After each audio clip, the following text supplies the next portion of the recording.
السلام عليكم ورحمة الله وبركاته، واهلا بيكم متابعين صفحة احمد الجزار. معانا فيديو جديد النهاردة، هو ترند مصر كلها: خناقة المستشار مرتضى منصور مع المشجع الزملكاوي. الحوار اللي حصل من المشجع الزملكاوي بيسأل ويستفسر عن نادي الزمالك واحوال نادي الزمالك من رئيس النادي المستشار مرتضى منصور. الامر اللي عصب المستشار وتحول الموضوع لخناقة. وعلى فكرة يا جماعة، يعني المشجع ده يعني في تهديد كبير قوي عليه وعلى حياته، لدرجة ان هو اصلا خايف على نفسه. في ناس اخدت نمر عربيته، وكانت في ناس بتحاول ان هي تأذيه يعني بعد الحوار. فتعالوا الاول نسمع معاكم بالصوت ان شاء الله، وهقول لكم على التفاصيل كلها. بسم الله. ده صحفيين تحت فوق دماغي حضرتك. انا اسف انا واحد من هو شكلك جاي يعني مش كلام. هو المستشار دلوقتي بيسأله: هو انت من الصحافة ولا لا؟ يعني ان كان من الصحافة فمش هيتكلم معاه ولا هيقول له حاجة تبقى تعالى للنادي يعني. فقال له: لا، انا مشجع. واحد من اللي بيتحرق دمهم بسبب نتائج الفريق. بسبب نتائج الفريق. مين بقى السبب؟ انا بسألك سؤال يا معلم مستشار، بسألك سؤال جاوب. اتفضل. انا ما هو اللي انا جاي مدير فني. بيقول له: انا واحد من الناس اللي بيتحرق دمها يعني في جمهور الزمالك. فالمستشار بيزعله وبيقول له: هو انا السبب؟ كمل نكمل. واحنا اللي طلبنا جماهير. لا ثانية واحدة. طلبنا المدير الفني. انت لا ثانية واحدة. تمام. اقول لك انت عملتوا ايه؟ انت جمهور حقيقي ولا لا ده انا من تعالى هنا قدام. تعالى هنا. تعالى. المستشار بيسأله: هو انت جمهور حقيقي ولا واحد مزقوق؟ يعني متزملك زي ما احنا قلنا، يعني ان هو المستشار بالنسبة له كل الناس اللي بتتكلم او بيتناقشوا معاه متزملكين، مش من جماهير الزمالك الحقيقيين. تعالوا نكمل. تعالى هنا عشان انا محامي برضه يعني. انا خليك جنبه بقى علشان محامي. لف ثانية واحدة بقى. هو جاي بقى كويس. مين اللي قال فريرا؟ احنا اللي قلنا فريرا من قلب المدرج. انت بتسأل ايه طيب؟ تمام. مين اللي قال ان الراجل ده خرف يمشي؟ انتوا. المستشار بيقول له: مين اللي قال عايزين فيريرا؟ فقال له: احنا كجمهور الزمالك قلنا كده عايزين فيريرا. فرد المستشار عليه: ومين اللي قال انه يمشي؟ المستشار ما استناش اصلا يترد عليه، فقال له: انتوا اللي قلتوا يمشي. وعلى فكره سياده المستشار، الموضوع ده اصلا جاي من عندكم، خاصه اعلاميين الزمالك وقناه نادي الزمالك. زي طارق يحيى اللي كان طالع بيقول ده خرف خلاص وما ينفعش يبقى موجود. يعني الموضوع اصلا مش الجمهور اللي مشاه. المهم نكمل. مين لما جه اسامه نبيه والراجل قاعد خلاص، اول ما اسامه نبيه نزل الماتش وانتوا رجعوا لنا فريرا وانتوا ناسيين. هي اولا سياده المستشار اسمها وانتو فيريرا سانكيو، مش رجعوا لنا فيريرا. ثانيه واحده. مين اللي ما اسمع؟ مين اللي ماشي محمود علاء وقعد يهتف ضده ويشتمه؟ انتوا. محمود علاء ده المدافع طبعا المشهور بالقضيه ممكن، لكن محمود علاء ده يعني حصلت له نكبه كده صغيره، ومعروف طبعا لكل اللعيبه ان هي ساعات بتنزل في مستواها وترجع تاني. محمود علاء ده نزل ما طلعش خلاص، هو راح اصلا الاتحاد ببلاش. بيت ميلاد مشي. مين اللي مشى اوباما؟ انتوا. برضو الجماهير هي اللي مشت اوباما ده اللي اصلا ما كانش موجود في تشكيله الفريق الاساسيه. فيريرا كان بيلعب من غير اصلا صانع العاب، واوباما ده ما كانش موجود اصلا. فعشان كده اوباما كان قاعد دكه فمشي يعني. جمهور الزمالك برضو هو اللي مشاه حضرتك. بس ما اعرفش كجمهور. ثانيه واحده كده خلي بقى بصراحه. تمام. بس احنا بنخاف على الزمالك. احنا اهلاويه بنخاف على الزمالك برضه. ثانيه واحده يا بيه. واحد اهلاوي بيقول له: احنا اهلاويه بيخاف على الزمالك. كمل. انتوا اللي بتعملوا كل ده، لكن الجمهور الحقيقي لا عارف ايه اللي بيحصل. جمهور الزمالك هو اللي بيعمل كل بلوه في الزمالك، لكن الجمهور الحقيقي اللي هو مش عارف برضه هو يقصد بجمهور ايه، لان هو قال جمهور الزمالك وبعد كده قال الجمهور الحقيقي. فقال يعني ان اخواتنا المتزملكين هم اللي مبوظين الدنيا وموقعين الفريق وخاربين الدنيا. كمل. دي فئه معينه. انا بقول لك عايزين فريرا جبنا لا ده خرف. تمام. اتشتم الراجل. وبعدين عملنا صور باعلام ليه. خلاص اول ماتشين اتغلب فيهم. موضوع الصور والاعلام ده المستشار زعلان منه جدا، لان هو طلع قال مفيش حد بيرفع صورتي ولا بينادي باسمي في المدرجات، وانا رئيس النادي وليا الفضل في كل حاجه. كمل يا ست المستشار.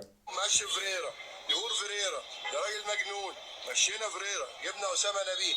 اول ماتش اللي هو كسبه اسامه نبيه فيوتشر. عملتوا ايه؟ خلاص وانتوا ورجعوا لنا فريرا. لا حرام حرام حرام حرام. بمناسبة عودة فريرا اللي انت بتقول عشان فريرا مشي ورجع تاني، فانا احب اقول لك ان انت اصلا ما رجعتش فريرا، ده فريرا رجع عافية.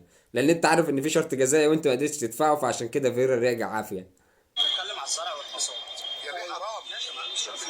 انا بقالي سنه. انت مش فاهم حاجه. انت محامي. اه والله محامي. انا بقى طب يا ماشي، انا بقالي دلوقتي سنه خدت دوري وكاس، مالكش كلام عندي. يلا ده بقاله سنة خد دوري وكاس، فخلاص كده الدنيا خربت يعني. احنا كأهلاوية بقى نروح نصنع تمثال للكابتن محمود الخطيب او نشيله فوق دماغنا، مش عارف والله العظيم. احنا كأهلاوية يعني ربنا يخلينا الكابتن محمود الخطيب، وفرح مبسوطين احنا كأهلاوية ان الكابتن محمود الخطيب ده رئيس النادي بتاعنا والله العظيم. خد 2 دوري افريقيا ومش عارف كام دوري وكام بطولة، وراح كاس العالم كام مرة، وانت في الاخر تقول لي دوري الكاس. المهم ما اسمعكش، انت كنت اسمع بس، انت عايز تحل معايا يا ابني؟ مش بتخانق يا معلم، انا بسالك سؤال ممدوح بس لان النادي بتاعك. لا يا مصطفى، لا النادي بتاعك، لا لما اعرف انك انت جمهور حقيقي. لا انا جمهور حقيقي، انا هجيب لحضرتك صور. عايز تعمل ترند دي يعني، عايز بيقول له انت عايز تعمل ترند، انت مش جمهور الزمالك الحقيقي، انت عايز تاخد اللقطة يعني وخلاص، وتعمل ترند وتطلع تقول ده انا جمهور والمستشار عمل معايا نكمل. لا بص يا ابني، انت لما تقول بقالك كام سنه؟ انا بقالي 39 سنه. تمام. ممدوح بس لما لا مؤاخذه 10 سودا عملت ايه؟ ولا نطقت. يلا سلام عليكم برضه. يلا خلاص مفيش اي كلام. انت بقالك كام سنه زملكاوي؟ انا بقالي 100 سنه زملكاوي. ممدوح عباس لما كان موجود ايه اللي حصل؟ ولا اي حاجه. فخلاص بقى سلام عليكم، انا كده عملت اللي عليا، جبت دوري الكاس يا عم. جاي واخد 14. اسمع بقى، اتفضل مع المسؤول، واخد 14 بطوله في 4 سنين جت في الجامعه. كلنا ندهنا اسمك يا معلم الشر. 14 بطوله في 4 سنين يا جماعه، بالله عليكم عدوا بقى. مش عايز تقول لي اسمك يا باشا، انا باسمك ووقفنا ضد الكل عشان خاطر يا ابني. انا مش مدير فني للكوره، افهم بقى. انت شايف الكلام اللي حضرتك بيقوله غير ده كلام واحد جمهور. بس يا بيه ده عيل مزوق. شكرا يلا. انت مش ده عيل مزوق يعني، هو خلاص هو النهائي القضيه بتاعته، هو عيل مزوق وجاي يعمل الترند وياخد اللقطه. طبعا انا مش جمهور. لا مش جمهور والله يا صاحبي. يا معلم انت لو جمهور محترم تمام. لما واحد بقاله سنه يجيب دوري وكاس وندهنا باسمك يا معلم وكنا درعي وسفلي معاليك يا عم. معلش يا جماعه بس الفيديو هيطول شويه، معلش عشان الحوار بس طويل، فمعلش استحملوني بقى. يا عم اقول لك حاجه، انت جاي النهارده المحكمه ليه؟ عشان عندي جلسه. لا مش جاي عشان اضيف العيد. مع السلامه. بيقول لي انت جاي النهارده المحكمه ليه؟ بيقول له انا عندي جلسه. الراجل شغال محامي، فبيقول له انا عندي جلسه عادي، جاي المحكمه شغلي. فبيقول له يعني انت مش جاي عشان قضيه الزمالك النهارده يعني؟ بمناسبه قضيه الزمالك كانت مع اتحاد الكره، وبمناسبه قيد اللاعبين اللي مش عارفين يقيدوهم، فهي دي كانت الجلسه بتاعتهم. فالراجل ده في شغله في المحكمه طبيعي محامي، فبيقول له ايه ده انت ما كنتش حاضر معانا الجلسه؟ لا يبقى انت كده مزوق عليا. لما الحجز اتعمل على النادي ما جيتش ليه؟ عشان انت مالكش علاقه بالزمالك. يلا بينا يا جماعه. اتفضل بس المفروض يا جدعان كل الزملكاويه يروحوا المحكمه ويقفوا جنب المستشار في اي ازمه، والموضوع يعني يخص الزملكاويه الحقيقيين، عشان الناس المتزملكه ما تروحش. انا بقول لكم اهو، هو هيعرفكم على طول. سيبه بس، سيبه بالراحه. احنا مش بنتخانق يا كابتن. انا بسالك سؤال، الكاميرات كلها بتصور. بسالك سؤال يا سيدي. خلاص اتفضل يا معلم الشر. انا بسالك سؤال، انت جاي المحكمه ليه؟ عشان شغلي جلسه. يبقى مش عشان النادي. لا ما هو لا ما الراجل قال لك الست المستشار هو جاي المحكمه ليه يا سيرابه ولا ايه؟ الا الله. انا بسافر، انا سافرت ورا النادي للجونه يا معلم. انا مالي ومال الجونه. عليك وفرتها. طب الحمد لله. لا انا مالي مال الجونه ده. الجونه دي مش محسوبه ان هي تبع في ماتشات الزمالك. انت اذا كان سافرت ورا الجونه يبقى انت كده مش زملكاوي برضه. احنا بنساحن مع معاليك. هتموت تعمل ترند. فين الترند؟ انا بتكلم عليك، انا مش واخد الفرصه اتكلم يا معلم. انا مش واخد الفرصه اتكلم. انا بقى عايز اسالك سؤال ومش عارف اساله. حضرتك من اهو انا يا ابني انا مش مدير فني. يبقى انا بعيدا عن الاداره الفنيه من اختصاص معاليك. من ثلاث سنوات حضرتك قلت ان معاليك زرعت وغيرك حصد. النهارده لا في زرعه ولا في حصاد. يا ابني بطوله الدوري والكاس اللي خدناهم مين اللي خدهم؟ ده السنه اللي فاتت. يا ابني احنا بنتكلم في افريقيا اللي غايبه عننا، بنتسلم من الاهلاويه عندنا 20 سنه معلم. 20 سنه. بيقول له المشجع، بيقول له احنا بقالنا 20 سنه بنتسلم الاهلاويه عشان ما خدناش افريقيا. فبيقول له يا ابني ما انا خدت دوري الكاس، فخلاص كده انتهت الموضوع يعني. انت عايز ايه تاني بعد دوري الكاس؟ يا ابني ما هو انا 2005 اتحليت، 2020 اتحليت. انت جاي كل يا ابني بقعد سنتين ثلاثه بتحل وتنقف في ظهري معاليك لما تلاقي الحل جاي ضد النادي. بمناسبه ان حضرتك بتقول يا سياده المستشار انت 2005 اتحليت ورجعت تاني لحد 2020 مفيش ولا برضه بطوله افريقيه حصلت عليها يعني. شوف بقى كام سنه انت، 16 ولا 14 سنه ولا 15 سنه، وانت برضه ما جبتش افريقيا. انت نفسك تبقى ترند. انا عمري ما عايز اكون ترند على حساب النادي. اولى انا واولى اي حد من جمهور الزمالك. السؤال ثاني قدام الناس، انت جاي المحكمه ليه؟ شغلك. يا دي جاي المحكمه دي اللي ماسكه فيها يا عم. بيقول لك انا محامي وجاي شغلي. هو ايه يا جدعان؟ هو لازم يعيدها 50,000 مره عشان نفهم ولا ايه؟ جاي شغل. حضرت معانا القضيه؟ لا ما حضرتش. خلاص يلا كده.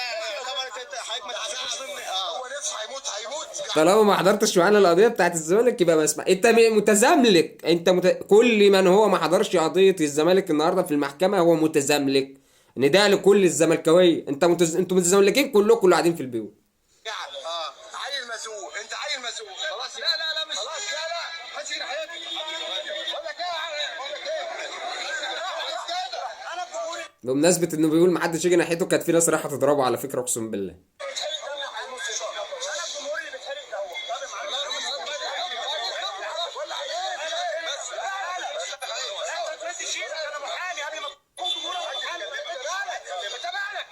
الناس عايزه تضربه،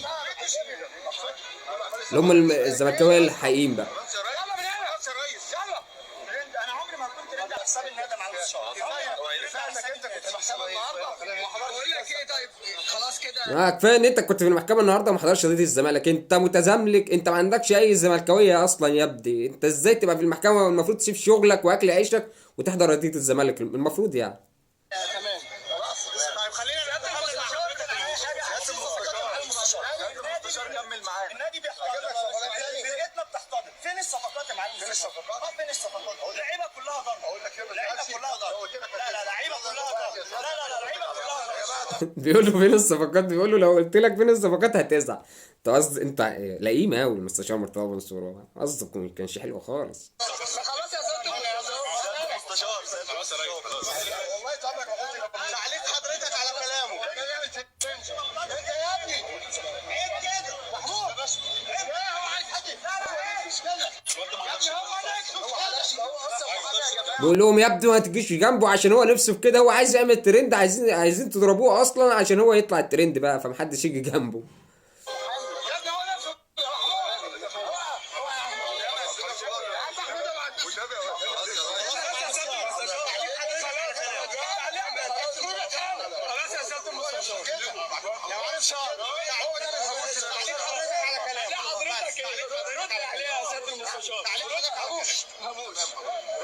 ده هموش. تمام. والنهارده كان في المحكمه اهو، كان عنده قضيه. حضر معانا؟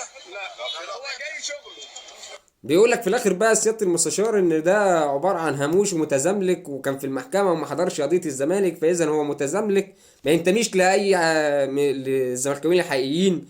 هو جاي ياخد اللقطه ويعمل الترند وخلاص، لكن ما فيش اي حاجه من الكلام ان هو كجمهور الزمالك فعلا بجد. وانا من مكاني هذا احب اقول لجمهور الزمالك كان الله في عونكم، والحمد لله على نعمه محمود الخطيب، اقسم بالله لينا طبعا، محافظ رقاب الكابتن الكبير محمود الخطيب. السلام عليكم.